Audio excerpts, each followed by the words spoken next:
All right, let's get right into it. We are going to tackle that one huge challenge that stops most brilliant ideas dead in their tracks. How do you turn that little spark in your head into a real-world project that actually makes an impact? Let's break down exactly how you do it. You know the feeling, right? We've all been there. You get this flash of inspiration, something that could be a total game changer. But then, what happens? It just kind of fizzles out, gets lost in the day-to-day grind.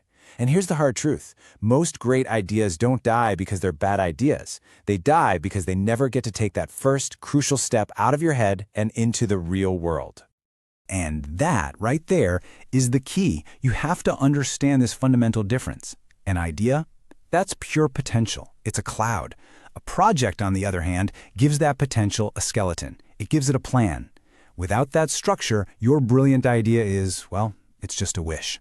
So how do we actually build that blueprint? Well, the very first tool you need in your toolbox is something called the Terms of Reference, or TOR for short. The easiest way to think about this is like an architectural plan for your idea. It's the thing that transforms a floating concept into something grounded, something specific, and something you can actually start to build. The TOR is basically your single source of truth. This is the document that says, here is exactly what this project is, here is why it's valuable, and here's how we're going to get it done. And trust me, this is not just paperwork. This is the tool that prevents that awful meeting 6 months down the line where a key person goes, wait, I thought we were building something completely different. It gets everybody on the exact same page, right from day one. So this whole TOR process really just boils down to answering 3 big questions. First up, you've got the what. What are we actually building, and why does it even matter? Then comes the how. What are the major phases going to be? And what do we actually deliver at each stage? And finally, the big one, the if, a reality check. Can this even be done? That's where you get real about the budget, the timeline, and all the things that could possibly go wrong. Okay, so you've defined the what and the how for your project. That's huge. But a great plan is totally useless without the right people on board. Because at the end of the day, every project is a human endeavor. Success or failure, it almost always comes down to the who. It really all comes down to this simple fact. You can have the most perfect plan in the world, but without the goodwill and the commitment of the key people, your stakeholders, your project is going to hit a brick wall. So figuring out exactly who these people are is your next critical mission. And here are the usual suspects. You've got your customer, the person you're actually doing this for. Then there's the project sponsor, who's the senior leader with the budget who has your back. The project manager, that's probably you. You're the conductor of this whole orchestra. And of course, you've got your team members actually doing the work, and your suppliers providing the tools you need. Knowing exactly who fills each of these seats, it's absolutely non-negotiable. But just listing who the stakeholders are, that isn't quite enough. You need to understand the whole political landscape they're operating in.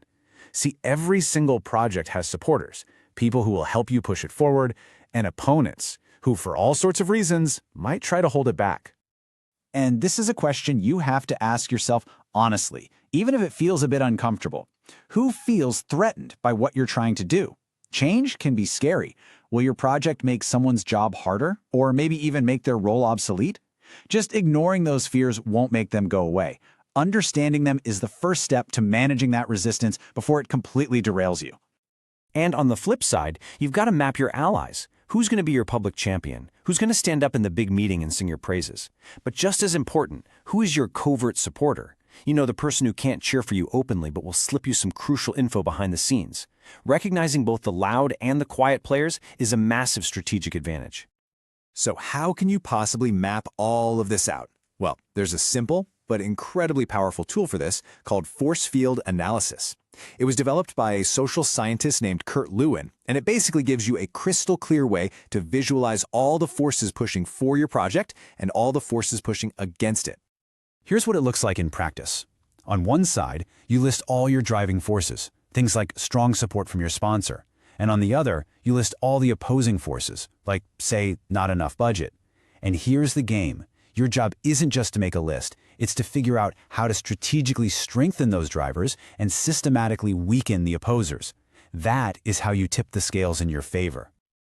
So let's just bring this all home. We've gone from a fuzzy, simple idea all the way to a structured plan that thinks about not just the technical stuff, but the really complex human dynamics at play. This work right here at the beginning is what sets the stage for absolutely everything that comes next. So, if you're going to take anything away, let it be this simple checklist. First, define your blueprint with the terms of reference. Second, know your people by mapping out every single stakeholder. And third, analyze the forces. Figure out your supporters and your opposition. Get these 3 things right, and you've built an incredible foundation. Look, I know it can seem like a lot of upfront work, and it's so tempting to just dive in and start doing stuff.